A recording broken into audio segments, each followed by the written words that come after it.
surely. Let's talk to Dan Hodges from the Mail on Sunday, who's written a great piece today about what on earth was Lord Alli doing, travelling around the world, operating as some kind of, I don't know, unofficial envoy of some kind, talking to President Assad in Syria, and even going to Iraq after the Iraq war. Dan, a very good morning to you. Morning. I mean, if I was a sensible, rational individual, I would have said, I can't quite believe that you and I are still talking about the Keir Starmer, wardrobe gate, sleaze watch scandal, sort of 5 weeks on. Yeah, I mean, it's just incredible. I mean, it's why I've written in the Daily Mail this morning. I've said, this is moving on from sort of like just a bit of a storm and a scandal to a becoming a full-grown crisis, yes. Political crisis for Keir Starmer, because he just cannot get away from this. I mean, and you've put your finger on it perfectly. Again, throughout this, and as you said, we've been on, I just keep saying, I don't understand what they think they're doing in Downing Street. What they thought they were doing yesterday when they said, just completely out of the blue, we are going to pay back a small amount of the freebies and gifts he's been given, but keep the vast bulk of them, and how they thought that would in some way help curtail or mitigate the story, as you say, on exactly the same day that it's announced that Lord Alli is now being investigated for breaches of the rules, is completely beyond me. And as I said yesterday, I mean, obviously to an extent it is about sleaze, it's about cronyism, and it's about hypocrisy. But I think at the heart of this now is just genuine concerns that I've got, and I know an increasing number of sort of Labour MPs and ministers are starting to have, about the capacity of Downing Street just to get the very basic things right. Yeah. Well, this is what I was saying to Tom Slater. I mean, who on earth would be advising him to do any of this stuff? Let's just have a quick catch-up with what he said last night to a press conference. Look, we came in as a government of change. We are now going to bring forward principles for donations, because until now politicians have used their best individual judgment on a case-by-case basis. I think we need some principles of general application. So I took the decision that until the principles are in place, it was right for me to make those repayments. So it's right to make these repayments, but it's not right to make any other repayments. And I'm afraid there's going to be a meme going around later, isn't there, of Keir Starmer being quoted as saying, we need some principles. Well, exactly. And the question is, but that's the point. What is the principle here? Yeah. What is the principle that says I can accept some gifts, but I can't accept other gifts? The line that was being put around at some point yesterday was that Keir Starmer is trying to distinguish between gifts he was given as leader of the opposition and gifts he's given as Prime Minister. Well, that doesn't make sense either, because all Taylor Swift gifts were given whilst he was leader of the opposition, not he was Prime Minister. So that doesn't hold water either. We've seen again, I think, which is one of the fundamental problems. Keir Starmer there, butter wouldn't melt in my mouth, saying, we're a government of change, that's why we're introducing these new regulations. It's not why you're introducing regulations. You're introducing these regulations because it's been caught bang to rights, and everyone knows it. Exactly. And also, he's being very sort of lawyerly about it, isn't he? He's talking to us as if he's a lawyer in a room, explaining something to you which is clear as the nose on your face. You know what it is.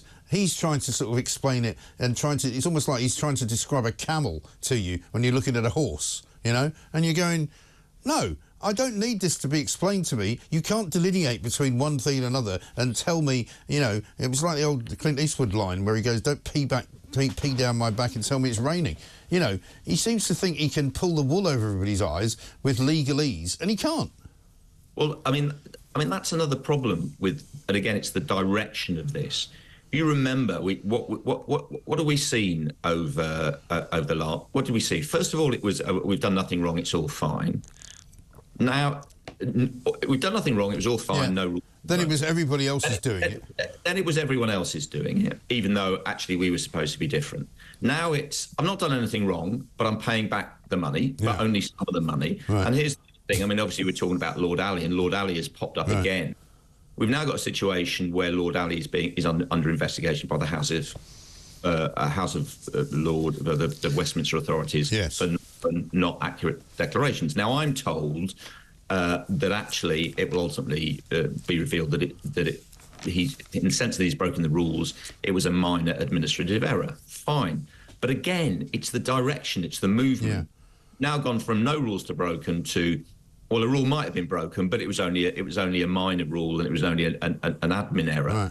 And this is that, again, Downing Street cannot shut this story down, and it keeps getting worse and worse. And that's the problem. And let's look and just watch Keir Starmer's face, right, when this question is asked about Lord Alli, again from last night. Lord Alli is facing an investigation. I wonder how concerned you are that your biggest donor was not fully transparent with the British public. Well, look, I'm not going to comment on the Lord Alli investigation. It'll run its course. Sorry, Prime Minister, not good enough. Because the question you quite rightly ask in the Mail today, who is this guy and what does he want? Because I think that's going to be the next phase of investigation as to, you know, these facts that have emerged that Lord Alli, since the days of Tony Blair, appears to have been operating as some kind of envoy for the government, both when the Labour government was in, when David Cameron was in. He was going to see President Assad in Syria during the time when Syria was being looked at as a possible rogue state and whether Britain should in some way remove President Assad from killing his own people. He seems to have also popped up at the end of the Iraq war in Iraq. I mean, it's a very weird story, this, and this is in many ways more important than the wardrobe stuff. Yeah, this is. I mean, this is the weird one. I mean, and fair play. It was the Guido Fawkes website last week who actually revealed this. That Lord Alli himself had said he'd had several meetings with Assad. We don't know where, we don't know when, we don't know why. Right. Also, he said had been, in his words, dispatched to Iraq. Right. 7 occasions where he spent 3 months. Now, he said during the Iraq war. Now, my understanding in conversations with people yesterday is he actually went out after the war with the then Labour Party General Secretary Margaret McDonough to do something in Iraq. Right. It was me to sprinkle some electoral gold dust, presumably some sort of nation building. But again, we don't know. Right. And again, we don't know why Lord Alli was there. I don't know what suddenly, what did he do? He made his millions in the media, I think, setting up, Channel 4, was it the Big Breakfast? It was the Big Breakfast. He worked with Planet 24, Bob Geldof and all of that. Bob Geldof, I'm sure, a very fine individual. Terry Christensen, all of whom are excellent, Well, maybe he took Terry Christian with him to give him a bit of a laugh out in Iraq, Mancunian and all that. But I'm not entirely sure what amongst that makes you qualified to sit down with. Well, no, it's clearly, I mean, I use the phrase cash. But I mean, the fundamental thing, joking aside, the fundamental thing is we've constantly been told, Lord Alli, all he wants is a Labour government. That's his only interest. He's like one of these slightly eccentric people you get, slightly eccentric rich people who just like the proximity to power and being around whatever the big, exciting political project at the time is. Well, it's apparent that's not all he wants. No. Because he wasn't trying to get a Labour government when he was sitting down with Assad, and he wasn't trying to get a Labour government when he was out in Iraq. It's the Iraq war. So again, we had it again and again and again from Keir Starmer and Labour. In opposition, we need transparency. They've got to come clean. Yeah. Who is this guy? What has he been doing in the past? Right. What was he doing for Tony Blair in the past? What was he doing in Syria? What was he doing in Iraq? And crucially, this is the question: what is he doing now? What was he supposed to be doing? Because this is the other answer. And what's he doing in Downing Street now? Because my understanding is he's still going to Downing Street. What was he? What was he actually given this pass for? Was was he going to carry on his career as some sort of, back channel to dictators, some sort of nation builder? I mean, we can all see what the situation is in the Middle East at the moment. does he want a bit of that action? You just saw Keir Starmer there say, I'm not answering questions about Lord Alli because there's an investigation going on. That wasn't Keir Starmer's line when Boris was getting investigated. That wasn't Keir Starmer's line when Tories were investigated. So, this idea, Labour has just got to come clean now. They've got to clear the decks. We've got more revelations about more donations Lord Alli and financial support Lord Alli gave this morning. They've got to just get all this, just be clear. Who is this guy?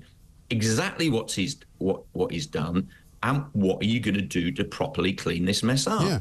Well, surely the only way they can clear this mess up, and I'm not even sure they can, is to say we have, basically we've dropped all contact with Lord Alli. We have taken his Downing Street pass away. It was a mistake to have had him quite so close to the heart of government, and we won't be talking to him ever again. And by the way, he can have his suits back while we're at it. I don't think they know how to fix it. I don't think they can fix it. I've said this for a long time, and I've said it since July. Something is rotten at the heart of this Keir Starmer government, and I think it's in Keir Starmer's head, whatever the rottenness is, and I don't think it's fixed until he goes. I think it's that simple. I think there are two things. I think one is that the Downing Street at the moment is dysfunctional. Yeah. I mean, we haven't even talked about the whole Sue Gray, all that sort of stuff. We haven't even mentioned Sue Gray. Yeah, it's quite clear from where the way Downing Street has handled this scandal. There's just not the centralised political control. I mean, again, I don't want to do sort of back in my day, but you imagine back in the day, Peter Mandelson, Alistair Campbell letting shambles run on in this way. It simply wouldn't happen. But I think at the heart of it, I'm not entirely sure. I know lots of people saying, it shows how sleazy Starmer is, etc., etc. I'm not entirely sure it's that. I think the problem is, I think it's the self-righteousness. I think Keir Starmer and people around him were hammering that Boris is sleazy, the Tories are sleazy, etc., that they genuinely got to a point where they believed we are the good guys, we are the guys in white hats, and these are the evil Tories. And whatever, as a result of that, whatever it is we do is fine and right because it's us, the Labour Party, Labour politicians doing it. So it must be fine. And they still cannot see the contrast between what they're doing now, what they're saying now, what they were doing when they were taking all these gifts and these donations, and what they were saying in opposition. And they are gonna have to align this. They are gonna have to start to align if they want to be a successful government. They're gonna have to start to align what they were saying in opposition, what they said to the country in the election, and what they're absolutely doing. If they don't, look. He's got 170 majority. The government's not going to fall. Keir Starmer is not going to be forced out in the next few weeks or months or years. But a rot I think he is. I disagree with you. I think he's on very, very shaky ground, and I think he's currently standing on a kind of an iceberg, which is fast diminishing around him. And I think eventually, all that needs to happen is for the worm to turn, for the backbench MPs and for the rest of the Labour Party to go, this guy's actually a liability. He doesn't know what he's doing. We need to find somebody else.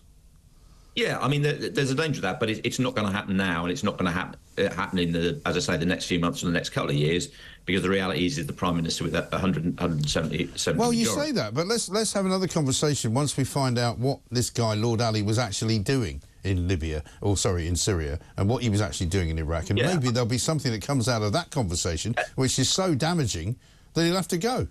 There could be, there are the known unknowns and the unknown unknowns. I mean, we don't know, but as it is, this is not a short-term political danger for Keir Starmer, but it is a longer-term political danger because the point is, when he was in opposition, Keir Starmer got into government basically by obviously defining himself against the Tories, sneaking in without anybody really knowing too much about him or who he was or what he wanted to do. The British people are looking at him now properly for the first time because he's their Prime Minister and they've got to, and they're not liking what they're seeing. And what you do early on in a government can define you.